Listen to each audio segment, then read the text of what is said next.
And hello everyone, and welcome back to our Minecraft Let's Play series, where we are now on week 52, our 1 year anniversary in our Minecraft world. How you guys doing? I hope you guys are all doing well. But yeah, it has now been a year in this world. Doesn't feel like it sometimes, but sometimes it feels like we've gone for longer. And as I have said multiple times before, this is going to be the World Tour episode. So I hope you guys like hearing me talk for long periods of time, because that is all this episode's gonna be. But yeah, we're gonna go through everything we've done this year, all the builds we've made, all the things we've done, at least to my best recollection, because I went through every episode, and my god, was there a lot. And I thought, alright, what better way to start than at our base? You know, where we started all the way back in week 1. So that's actually what we're going to do. For those who remember week 1, we didn't actually have, obviously, all of this. Week 1 was a time where all of my stuff was like out on the ground, and there were just chests, cow pen, chickens in like a hole. That was all my base was. And that stayed like that for a while, and then over time this place grew and grew and grew. So let's go ahead and start talking about all of these builds. We'll start actually with our storage area over here, or what used to be our storage area. Well, first, we have all these wolves from the 1.20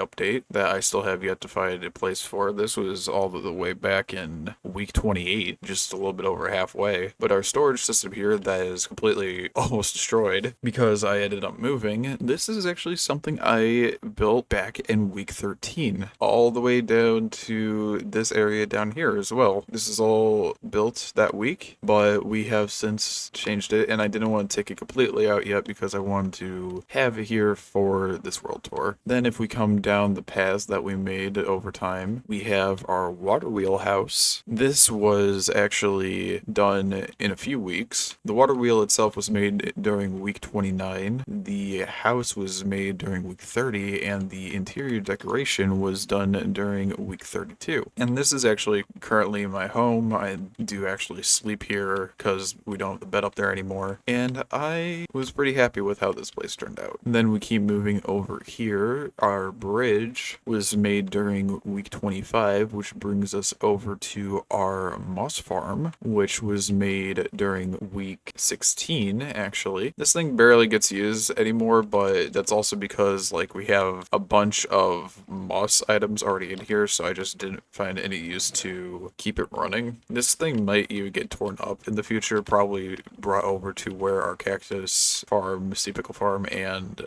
mushroom farms are. So yeah, this is going to be lasting that long. Then we come over here. This project took longer than it should have. This was our portal corruption project because this was our portal back from week 1, and I wanted to go ahead and make it look like the nether was coming out of it. This took 4 different weeks: 31, 33, 38, and 39. Some of the recording I even didn't do because I forgot to hit record, but I thought it turned out pretty well at the end. Then we come up here. This is our staircase. We built this during week 26. It was a simple staircase, but it helped us get up to the top floor. Then we have the wool farm up here. This was a later addition. This was built on week 39, 3/4 of the way into the year, and it's been doing a pretty good job of actually keeping up with the amount of wool that I need, even more so than I actually do need, so I haven't touched it that much. Down here we have our tunnel that we've recently made, actually. This was week 50, and this is just another way for us to get into this area, but I felt it was pretty nice to have. It just kind of connected the area together. It still has some work that needs to be done on it, but a lot of the things that I'm going to be saying about this year is going to be I need to work more on this project. But yeah, the tunnel brings us over to here, which is actually started being our main base of operations. This is our storage room. The outside of it was made during week 47 and actually took up the spot of the area where we fought the Wither, which was back all the way in week 4. Yeah, here's the storage room. keeps all of our items. This was built during week 45, so again, another late addition to our base, but another one that I'm pretty happy with. And another one that's going to be changing in the future with the new upcoming updates, because we're getting a new wood type, and I'm thinking I'm probably going to be taking the bamboo out and making it its own, like, chest or something. We'll figure that out when the time comes. Then if we go down, we have our bulk storage. This was made just a week after the storage up top. Turned out pretty well. It's very cramped in here, but it is just bulk storage, and hopefully we will never run out of needing any storage for this area. Then if we come back out across the way, people might actually not know this is even here. This is our frog pond. Now, this isn't staying in the slightest, but I made this because we needed frogs at one point. This was made back in week 16, and with those needing frogs, I just went and made this, and it's just kind of sat here ever since. I do plan on moving it and maybe even making a frog sanctuary in the future, but I haven't had the necessity to do that. Then this arch was made back in week 27, which it has a bridge up there as well to connect that land to this land, even though this arch, I believe, existed naturally when we first came here, but I just went ahead and gave it like a more prominent look.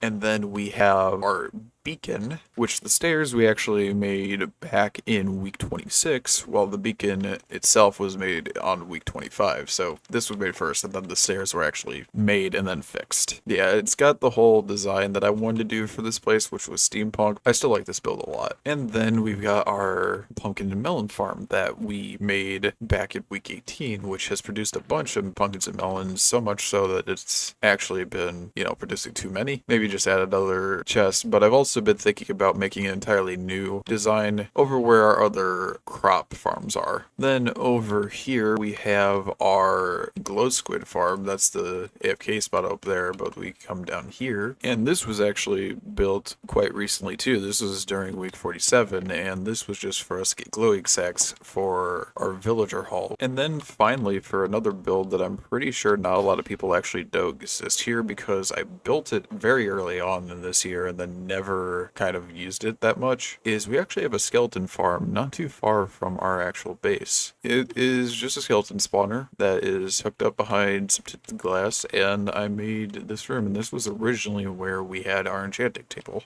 This is a good place if I ever just need bones or arrows, or for some reason I need like bows for dispensers or something like that. I don't use it too much, but it is nice when I need stuff in a pinch. But yeah, that is everything I believe at our base currently that I wanted to talk about. It is a lot, but now that we've talked about everything we've done over our base, I believe now it is time to go throughout our overworld and show you guys what we've done and built in this world, just in the overworld for now. Then we'll go to the nether, and then we'll head over to the end, and hopefully I'll hit everything that we need to hit. So let's start flying. There's a reason I have a bunch of firework rockets with me this week. And that starts with us heading out this way, because here we have our fish farm, which is, I believe, the farthest out we're gonna have to go at all for any of our farms, because this one's all the way out at almost 4,000 in the Z coordinate. But yeah, our fish farm that produces us 3 different types of fish for our villager trading, where we've got pufferfish, tropical fish, and some cod in here. Yeah, one of these days I really need to make a nether portal over here, because it gets very annoying trying to fly back and forth here. But that's for another time. And a lot closer to our base, we have this statue. Something that people might not actually remember that I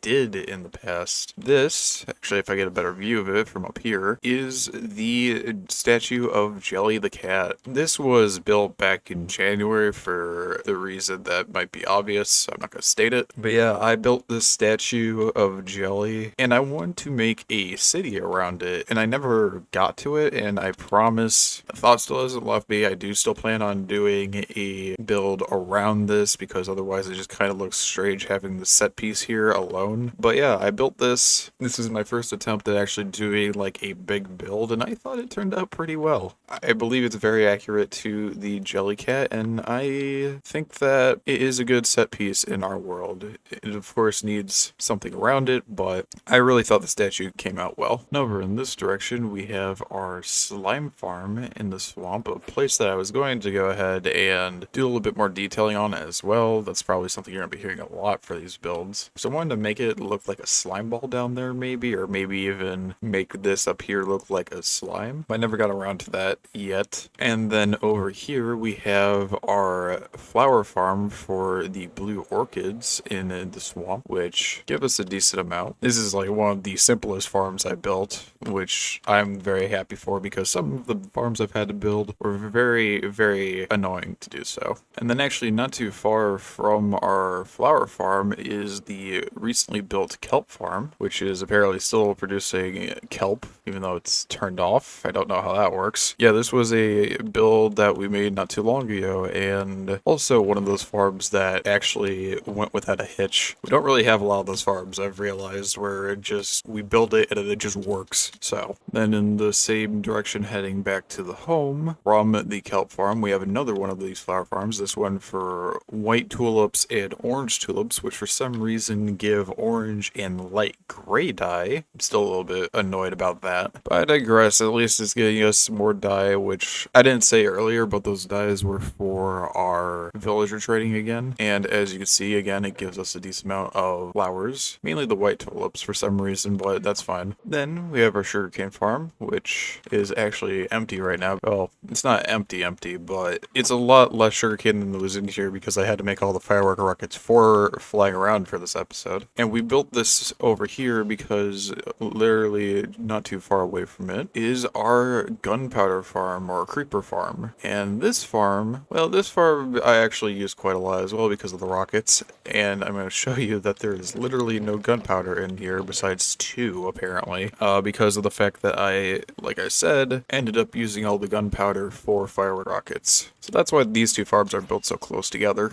You know, I just realized that all those farms that I just went to when I've been heading out here, I did not talk about when I built those, like what week I built those in. So let me go ahead and actually remedy that fact. So the jelly statue was actually built all the way back in week 12. Our fish farm was built back in week 25. Our slime farm was built back in week 11. The gunpowder or creeper farm was built back in week 6. Sugarcane was week 13. Our flower farms were built on week 40 and 41 respectively. And our kelp farm was recently built in week 50. There, that should clear that up. And now we're going to be talking about our berry farm. This one had a little bit of trouble as I had a creeper blow up on it, which was a little bit annoying. But this farm was built back in week 34. And once again, a lot of these farms are going to be used to trade with villagers when I end up moving the villagers into the villager hall. And over here is a few of our farms as well. After a certain point, I started finally putting some of the farms together. So we have our cactus farm that we first started building here. This was built back in week 33 and then decorated on week 41. Then we have our sea pickle farm, which I built in week 40, and our mushroom farm, which was built in week 49 and then expanded upwards a bit during week 50. And if we go further over here, we will see our bamboo farm. And this farm is a great production of bamboo, and we built this one all the way back in week 23, and I barely use it, which I really need to start using it more because bamboo can actually be a good source of wood. Then a little bit further over here, back towards our base, is our villager breeder, which I'm going to be using more for our villager hall. This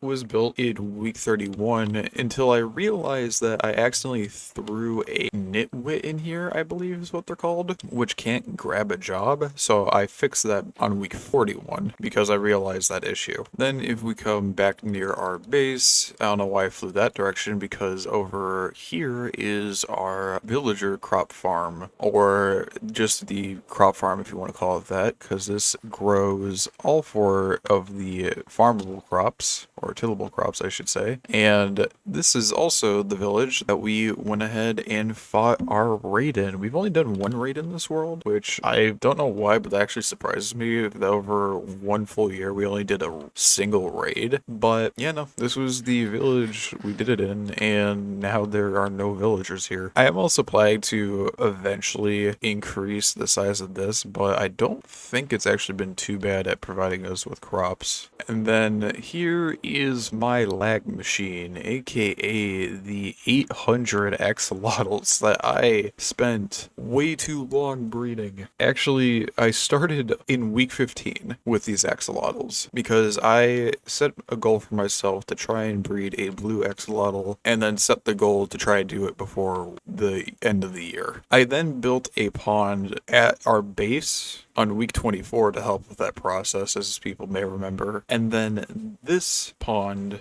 became a thing in week 42. And I built this pond because, as you could probably tell, this was lagging my computer a lot whenever we were at our base. And so I moved 500 axolotls into here at first. And then go figure, as soon as I did that, week 43 rolled around and we ended up getting a blue axolotl. Figures, right? And then I moved all 300 axolotls over here for a total of 800. I think a little bit more than that, but yeah, this is now my lag machine because there's so many axolotls in here, but they'll be used for another build in the future. But for now, they're just going to be here out in the wild, just kind of in this cube. Okay, let's get out of here before my computer completely dies. And actually, not too far from it is this mining hole. Now, yeah, as you can tell from the chest and from the depth of the hole, this was another big project. This was the start of a plan that I wanted to just call the mining village. And my stupid mind decided, if it's going to be a mining village, why not make it go all the way down to bedrock? And in addition, I decided to make this a 64 block diameter circle. And so this project was born. And in addition, with the constant weekly axolotl breeding, I also came over here and dug out this hole. I started digging this back in week 19 and only just finished digging it during week 51, as well as going ahead and putting the water down and the beacons down to an extent. As you can probably tell, we don't have a full diamond beacon down there, but I went ahead and placed the beacons down as well during last week because, well, this was literally a last minute thing. I was trying to get this done before the year, and I literally just finished digging this out. Alright, now with all that being said and done, we're actually going to head back to our base because the last few builds that I want to show in the overworld are actually easier to get to if I head through the nether portals, so give me a second.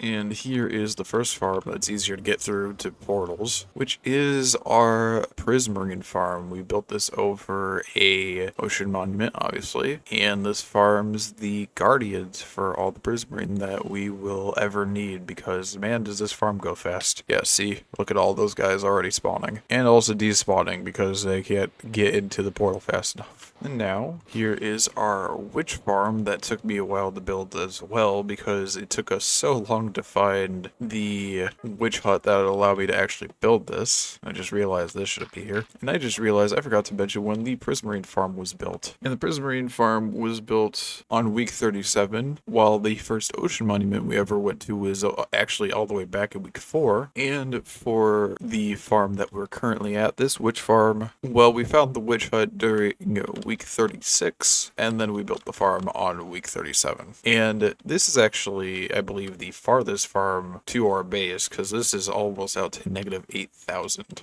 But we still have one more farm to go in our overworld. And welcome to another farm that I should probably make a portal at, because this took a while to get here, even from the witch farm. And this is our spider farm. Now, this farm actually took a few weeks just to get to this point, because I was very wishy-washy with how I wanted to do things. And even then, it still doesn't work horribly well. But yeah, this was built during weeks 30 through 32. And the idea is we have 3 cave spider spawners. If you stand here, it should activate all 3 of them. And they'll all get flooded down into these 3 holes of water. And eventually, whenever the game wants to be kind. Yep, you get the spiders right here, and you can stand right here and attack them. If you have sweeping edge, even better. Then all your jobs will go ahead and flow into there. They're a little bit scattered, but that's fine. And now we actually only have one more stop, and then we've seen everything that we've had to see in the overworld. And the last build to talk about in the overworld is our villager hall. Now this, talk about a very, very elongated project. It's still not done, obviously. We still have all these villagers to get in. Even just putting these new villagers in took a while. But over the time of almost 32 weeks, we started planning this back in week 19 and then changed the plan a little bit during week 27. But yeah, this whole build has been in the works for almost 35 weeks. We actually started clearing this area out during week 29 and then started building it during week 32. So we've been constantly chipping away at this, and even some of the outside too. Like this even has an outside as well. It looks strange, sure, but it has character, and I'm pretty happy with how this had turned out.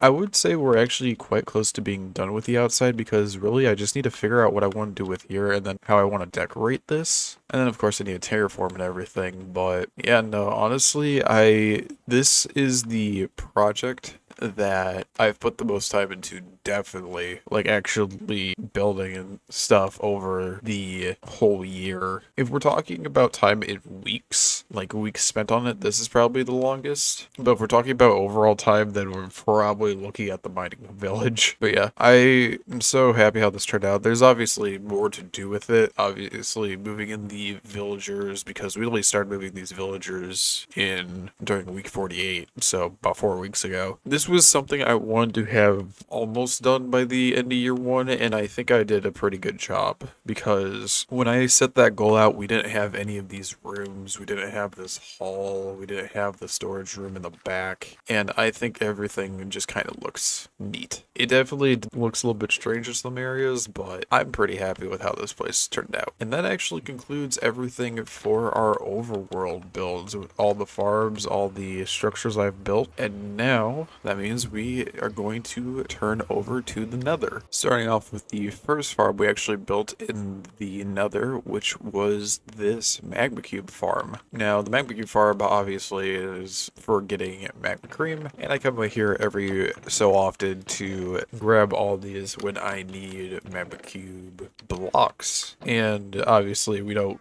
need to AFK here that much, because I have barely touched what's in here, so I pop in here every once in a while. Then we have our gas farm in the opposite direction, which this gas farm, oh boy, recently this thing actually broke. We built this back during week 6, and I just realized I forgot to talk about when we built the barbecue farm again. We built it in week 5, and I found out recently that this farm had broke, and I broke it also when I tried moving our nether portal to our end portal up here. And so on week 49, I had to fix this farm, and I believe it works now though, so you know, all is well and good. Then if we head back to where our thing is to go through the nether roof, we have our tiny bee farm, which this actually used to be back at our base as a little hut we built on week 7 because I needed some honeycomb. And then I went ahead and just built this farm in the nether because it works 24/7, and that was built all the way back in week 26.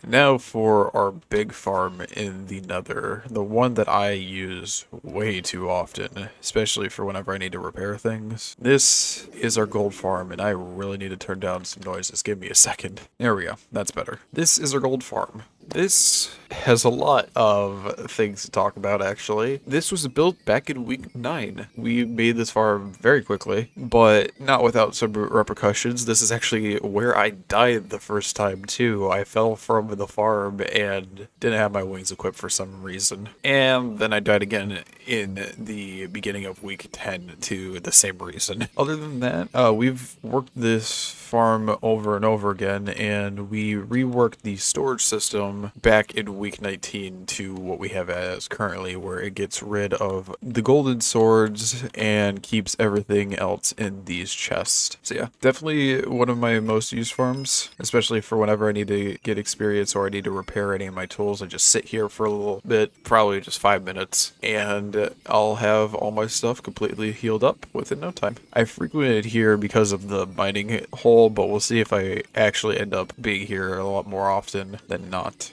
Now the next farm that we have to head to actually is going to take me through the nether roof. However, it is only going to be taking me through the nether roof for one because we only built one farm below the surface of this roof. And that singular farm is our wither skeleton farm, which you can tell I put a lot of time and effort into building this thing because we had to slab over the entirety of the area so this farm would work. And it actually works decently well. I haven't been here that long, but we have 29 skeleton skulls in here, and yep, powered by dogs. And this farm was built, well, we started slabbing over the entire area during week 19, and then we went ahead and actually built this farm during week 24. So this was back before that halfway point of our year anyway, so time certainly does fly. Alright, back to another roof for the last two farms. The first farm actually being behind our magma cube farm because it's not that far away from our magma cube farm due to the fact that it uses more magma cubes, and is our froglight farm. Now, this farm was gone and built in week 22 with some of the funnier glitches I've had happen, aka quantum frog, as I'm going to name it. And yeah, this farm produces a bunch of froglights. I don't actually think I've had need to AFK here for too long. I'm pretty sure I AFK'd here once, and that's still all the froglights that I've used, and I probably won't need to come back here for years. And then finally, to finish up our look around our nether farms, this farm is our hoglin farm for leather and pork chops. Very small, very quaint. There is a platform up here, as you can see, and yeah, nothing more than just a torched platform so that nothing but hoglins spawn, the warp fungus to scare them away into here. This used to be lava, but because I needed raw pork chops, because this farm was actually for, again, more villager trades, I built this back in week 24, and I changed it to being wither roses. And it still works just as fine. And yeah, that is actually the end of the list for the nether farms. I know it's surprising seeing as how long we spent on the overworld. However, now, let's go ahead and look at the farms we have in the end. Or just everything that we've done in the end, to be honest. We've done a lot of things here, as you could probably tell. We came to the end in the first week because that was our goal for the first week in our series, was just to beat the Ender Dragon, so we've been here for a while. And then, as you can tell, I've started clearing out the obsidian pillars, not entirely because I do want to start working down here as well, knocking the bottoms out, kind of making them flush with the island, but that is for another time, maybe even year 2, who knows. But I started knocking these pillars out during week 9, and it took me until week 18 to finish these. Then if we head over here with our water bridge that I need to remove, we have our Enderman farm that has had a bit of a facelift since we first built it back in week 2. The story of this farm is I built it in a simplistic form out of netherrack during week 2, and then it took me all the way until week 41 to come back here to rebuild it out of endstone. And then I went ahead and expanded the platform to the giant circle you see in week 42, and then I started detailing it with the rings in weeks 48 and 51. And this was actually our first experience farm. Sorry, this wasn't our first experience farm. This was our second one, our first one being the skeleton farm. But this was a farm mainly for experience and nothing else. So now we've got 2 more farms to check that. First one being the most dangerous. You go through here, you can probably see why it's the most dangerous. And you can also tell probably how early I built this because it was made out of netherrack. But this here is our wither rose farm. And boy, is it dangerous to be here. This broke a few times while trying to build it, as I built this back all the way in week 5, actually. I thought it was later than that. But yeah, we had this farm break a few times because of the fact that it uses a chicken to anger the wither so that the endermen get hit by its projectiles and then wither away. But yeah, I didn't realize I had started that on week 5. And now for for the last farm and build that we have done at all in this world. And that is, if we go into this end gateway instead, is our giant shulker farm. Now, if you don't know what this is for, I feel like it should be obvious. It is a very laggy farm, apparently, that gives us shulker shells for whenever we need a bunch of shulker boxes. This was built back in week 33, and honestly, it's been very useful for all the times that I need to bring stuff around for other farms. So, glad I built it, but I need to leave because, my god, is it really breaking my game. And that was a fully complete list of everything we've built in this world since day one. Now, you might be wondering what I mean just by built. Well, there are some things that I did end up doing over this year that I feel were really important that didn't actually have any physical representation in this world. And I'd like to just go over that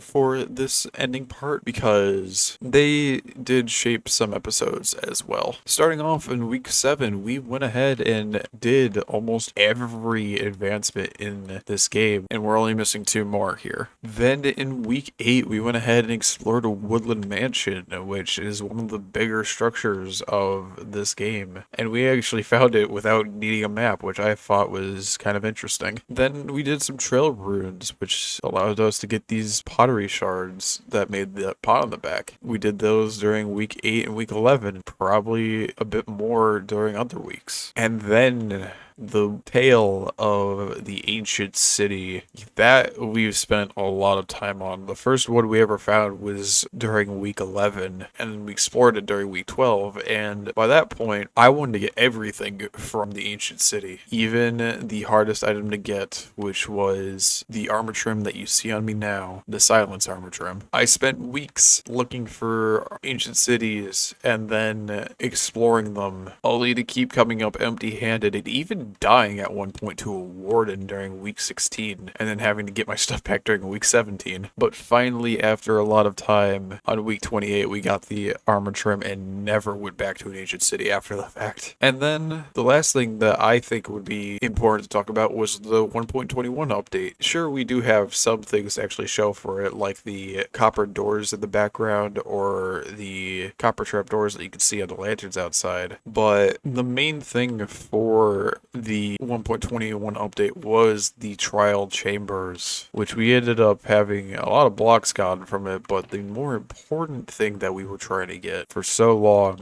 was the mace. This mace, we got the 1.21 update during week 35. I did not get this mace until week 46, and that was after, I think, checking maybe upwards of 8 trial chambers. People say I'm lucky, but man, when I get unlucky, do I get really unlucky. And that, my friends, is everything we have done in our world over the year. I thank you all for watching, and everyone who has been on this journey for the full year. And here is to another one, hopefully. We may have some changes in the future, like schedule changes, and we may have some new build projects in the works for next year. And I hope you all are looking forward to any of those. Thank you all for watching. You guys all take care. As always, have a great week, and I will see you guys hopefully at the start of our next year. All right, take care, and bye-bye.